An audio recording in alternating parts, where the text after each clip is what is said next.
natin itong kanyang pahayag kay Christian Esguerra, na tingin ko, sana kung makarating kay Christian Esguerra 'tong video nito, 'di ba, kahit papaano matauhan siya sa pagkakamali niya.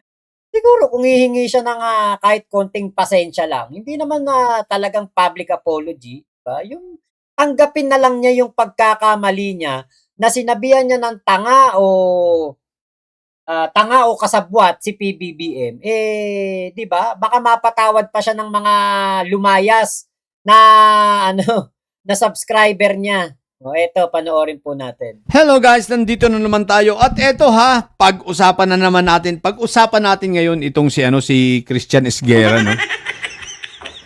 Alam nyo guys, eto noon pa man, ito mga pinupuna ko na, ngayon ay mas lumala, no? Dahil actually hindi ko na to pinapanood simula nung ako sobra nang naiirita rito dahil sa tinuligsa ko ito noon pa man, di ba? Kung natatandaan ninyo, lalo na nung sinasabi nito pinapangalandakan na dapat mahuli na si Kong Martin, na pinagpipilitan ng kabobohan nito na marami na raw ebidensya laban kay Congressman Martin, no? Paano maraming ebidensya, ICI nga nagsabi wala silang makitang ebidensya na si Martin Romualdez ay may koneksyon sa korupsyon.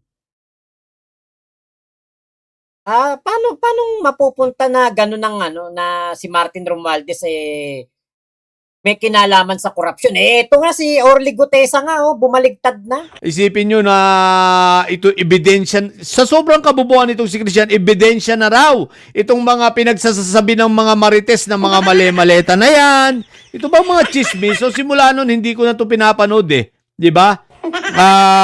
Dati sinusubaybayan ko pa tong hinayupak na to no?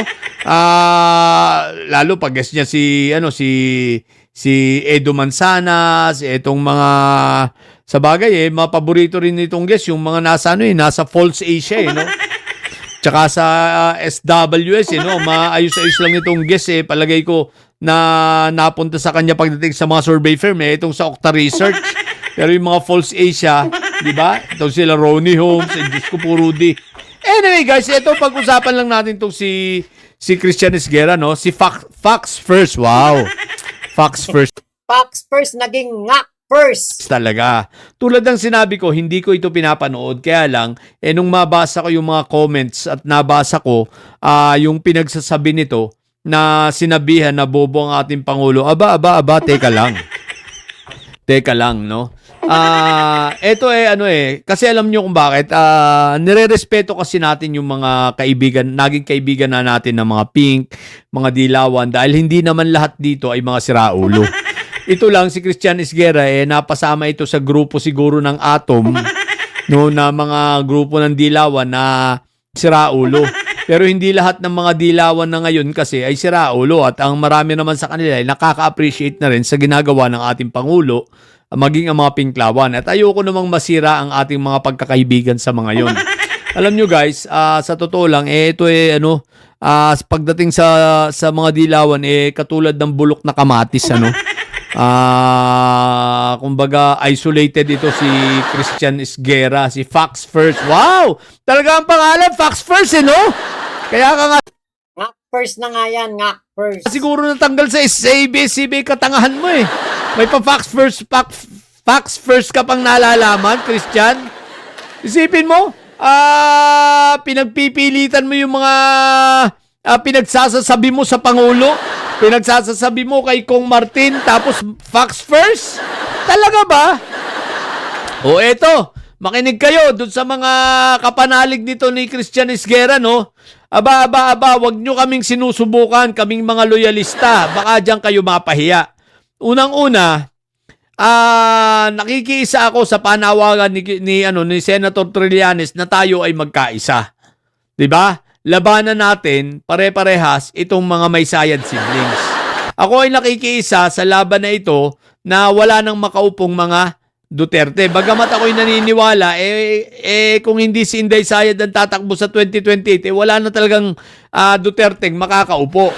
At ako'y naniniwala rin na talagang si Inday Sayad, talagang tatakas na lang ito at hindi naman talaga ito makakaupo, no? Pero meron silang Barbie Baste na ilalaban. Ngayon, maganda sana kung sa basketball, tatambakan natin yan dahil sa pagkakaisa at makita natin na tunay na kahit papano nagkakaisa na ang pink, ang dilaw at nawawala na yung ating dating mga away-awayan na yan. Kung si First Lady nga at si Chris Aquino, di ba? Dinalaw si First Lady, di ba? Bakit hindi na lang magkaisa, no? At ito rin naman ang pananaw ng maraming mga pink at mga dilawan na ating mga kaibigan. At ito'y ating pinahalagahan, ha? To be fair with them, pinapahalagahan natin itong mga pananaw na ito na tayo ay nagkakaisa sa isang layunin na wala nang maupong Fentaboy, wala nang maupong mga Duterte, no?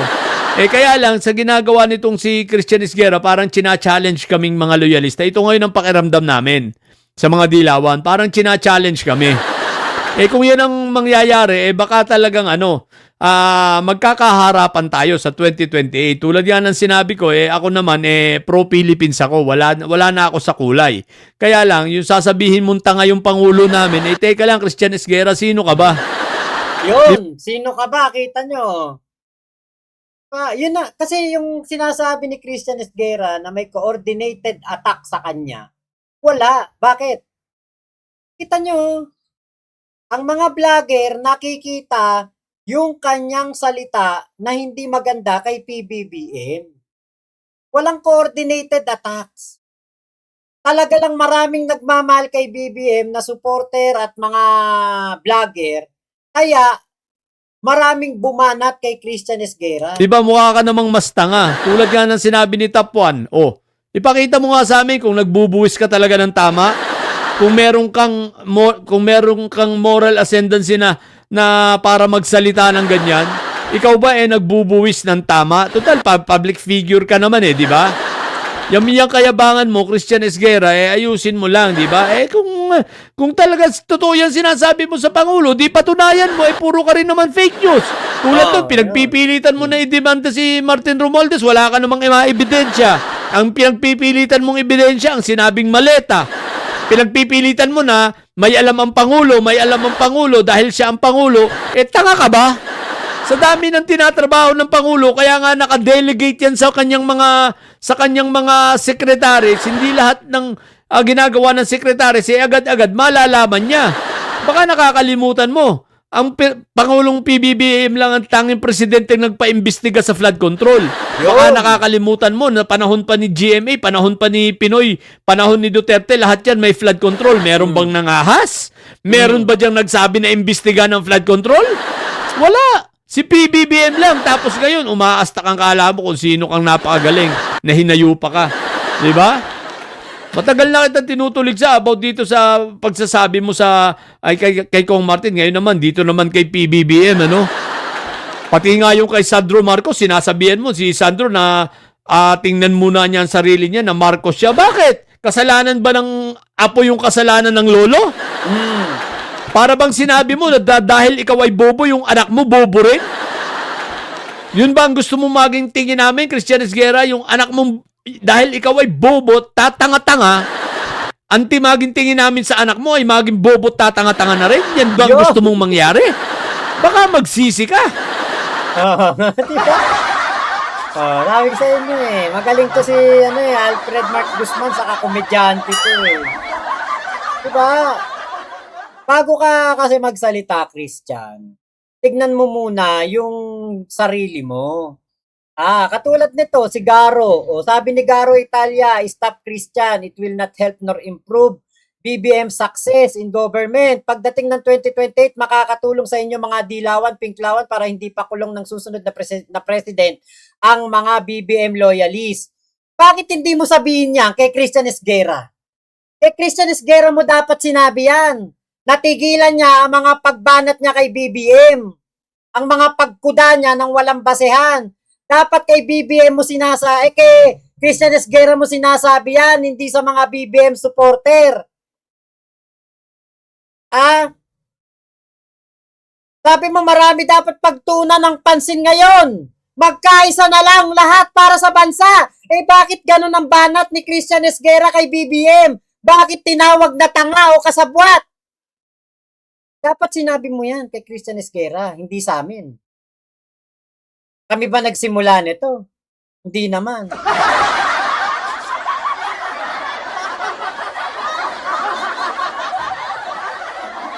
Ah, saka huwag kang mag-alala. Hindi talaga maipapakulong ng mga Duterte si BBM pag natapos na termino niyan. Alam mo kung bakit? Hindi naman nag-EJK si BBM. Hindi naman nagnakaw sa kaban ng bayan si BBM. Walang ginawang pagnanakaw yung tao.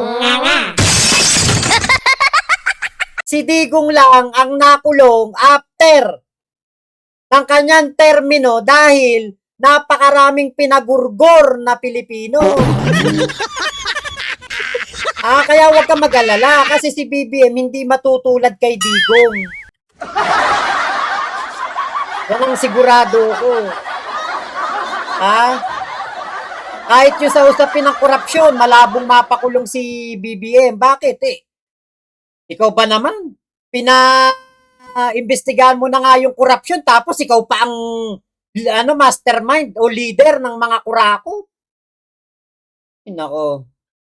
Eto si ate, ang kapal ng mukha na sabing bobo si PBBM. Pag bobo si PBBM, wala nang matalinong tao. Lance, 707K na lang. Okay, eto, pinuri nyo na nga si Trillanes Sabi ni Kokoy. Ako, mas pupurihin ko pa si Trillanes talaga. Susan, Sarosa, ayan, hello po. Intensity, ayan, hello po. Sada Anita Landaya, ayan, hello po, hello po. Babaliktad na rin ba ang ombudsman? Naku, baka bumaliktad ang ombudsman. Tatanggalin yan. Baka magsisi ka pag yung anak mo nabash ng dahil sa kagaguhan mo, dahil sa prinsipyo mo, dahil sa yung lohikang ganyan. Kaya wag kang tanga. Baka magsisi ka na pati yung anak mo mabash dahil sa kabubuhan mo, di ba? Nasasabi mo, total, yan ang logic mo Di ba? Kasalanan ng ama, kasalanan ng ama, kasalanan na rin ng anak, kasalanan na rin ng apo. Di ba? Ngayon, eto sa mga dilawan, wag niyong isipin na kaya ninyo magpapanalo ng presidente, malabo pa sa sabaw ng pusit yan. Kung kayo lang, hindi nyo kayang magpapanalo ng presidente at nakita na natin yan. Oo, hindi kaya.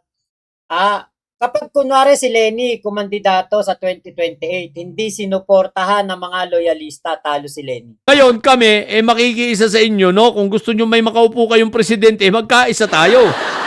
Pero kung talagang ang gusto nyo, mag-away-away tayo pagdating sa 2028, syempre, hindi naman kami uurong dyan. Di sige. Total, tatlong maglaban-laban tayo kung gusto ninyo, di ba? Tatlo ang dadalhin natin. May dadalhin kayo, may dadalhin kami, may dadalhin ng berde. O di, may the best man win. Kung yan ang gusto ninyo. Ito si Christian Esguerra, sinisira nito. Nasasayang, no? Ang pagkakaisa. Akala niya makakapagpanalo sila ng presidente na walang tulong nating mga loyalista. Yun, doon kayo nagkakamali. So, kung yan ang gusto ninyong mangyari, so be it. Diba? Yan yan ang gusto nyo, so be it. Diba? Kumbaga kami, nirerespeto ko pinangampanya ko sila Bam at si Kiko Pangilinan, malaki respeto ko kay Risa Ontiveros, pinangampanya ko si Heidi Mendoza, kasama yan sa listahan ko ng binoto ko nung nakaraan. Pero kung sisirain itong si Christian Esguerra at kukonsintihin yung mga dilawan at Pink, di sige, magkikita-kita tayo sa 2028. Kung yan ang gusto ninyong mangyari. Pero sa tingin ko si Christian Esguerra pa lang naman yung bulok na kamatis na naggagaganyan. So sa mga pink lang, dilaw, paki-call out nyo itong kasamahan ninyo. Mag-focus tayo, balik tayo sa ating focus na walang Duterteng makaupo. Yun! O di ba ka? Para ang masama nga, etong si Christian, gusto niya siya nasusunod. Ang gusto niya, siya ang pakinggan. Lasunin mo ba naman ang isipan ng mga manonood mo? Influencer ka, tapos maririnig. tanga o kasabwat si BBM. Eh, buti sana kung walang mga nanonood diyan na mga ututo o kaya, mga gullible na Pilipino. Eh, siyempre meron tiyak. Oh. Eh, ikukuwento ngayon sa mga kamag-anak, naku, si ano, sabi ni Christian, tanga daw o kasabwat si BBM. Naku, siguro talagang magnanakaw si BBM. Siguro talagang ano, siya ang mastermind ng corruption. Tuloy-tuloy ang 'Di ba? Pagkakaisa na nga eh. Ang nakikita natin, ang mga dilawan, talagang binabanatan ng mga Duterte. Nakikita natin sila sa impeachment court, pumupunta sila sa Senado, nanonood ng impeachment. From time to time, nag-a-update sila. Sila Patibao, sila Reyes Del Rosario, sila Ate Guard. Nanonood ako dyan, nakapalo ako dyan. Dito kila Ronald Llamas, nanonood ako dyan. Yung ano, yung wala ka sa lolo ko na ano na segment nila, nanonood ako diyan. Pero syempre, 'di ba, kung meron pong ganitong taong katulad ni Christian Esguerra na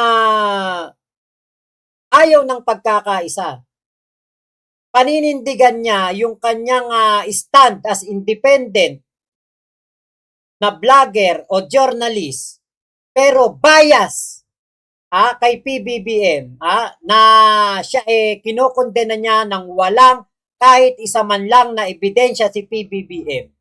Utak didilis yun. pag-asenso ng Pilipinas, i-call out nyo lang ito, di ba? So, yun lang muna, ha? At ako'y papasok na. Sira ulo talaga ang Christian Esguerra. Hinayupak na to. Sa mga bobong didilis dyan at may sayad na nyo, ang tatay nyo ay preso, ang BP nyo ay bobo. Nantili kayo mga bobo at may sayad sa pagkatang may sayad. Laging high blood! Bye! Ay, nako. Sana nga, sana walang sumunod na dilawan kay Christian Esguerra. Actually, wala pa naman ako nakikita nagtatanggol kay Christian Esguerra. Wala pa. Bing Santos, biglang cambio na siya dati, bongbong, ngayon PBBM na. Ate Chris Ann Gamulo, hello po. Tagal ka nang manonood dito. Salamat din sa totoo lang, kung tatakbo si Gibo Teodoro versus Leni, I think Gibo is a better choice. Sana siya ang endorse ni PBBM. Chris Ann Gamulo, di talaga yan sila makakapagpanalo ng kandidato kasi inaaway na nga ang DDS, inaaway din ang loyalista. Kahit sila na ang pinakatama sa mundo, kung di naman siya madadagdagan, di baliwala din.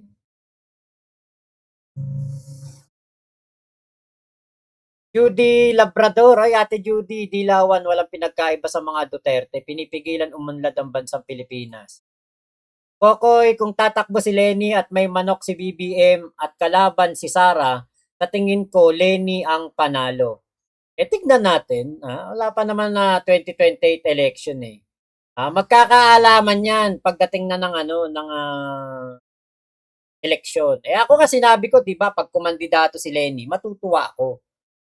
Kasi merong magiging kalaban si Sara. Pero kung ganyan naman na ang mga dilawan ay hindi nakikipagkaisa sa mga pro BBM at ang gusto nila sila ang maging magaling, maging etong katulad ni Christian Esguerra, gusto niya siya ang tama, narcissistic, ipokrito, putya, hindi ko susuportahan si Leni talaga. China talaga ang kalaban ng mga Pilipino, boss. Ewan po natin. Mark William, mapanglait din naman kayo. Hindi, walang problema doon kung mapanglait kami kasi hindi naman kami magsasalita ng panlalait kung hindi naman kami nilalait din, di ba? Yun, tulpo, oo. Pero si Yorme Isko, hindi. Sinabi sa akin ni Yorme, Maynila lang siya. Si Jubel, ayan nag-unsubscribe na din daw. Ate Judy, dilawan yan. Ang pumigil para umunlad ang bansang Pilipinas na magkaroon ng sariling gas at nuclear power plant. At, pinalik ang Meralco sa sa mga Lopez. Ayun, di ba? Mahal ng kuryente. Kano kuryente nyo? O ako, kuryente rebill. 10,000. Dating 4K, 5K. Ngayon, 10,000. Ay, nako.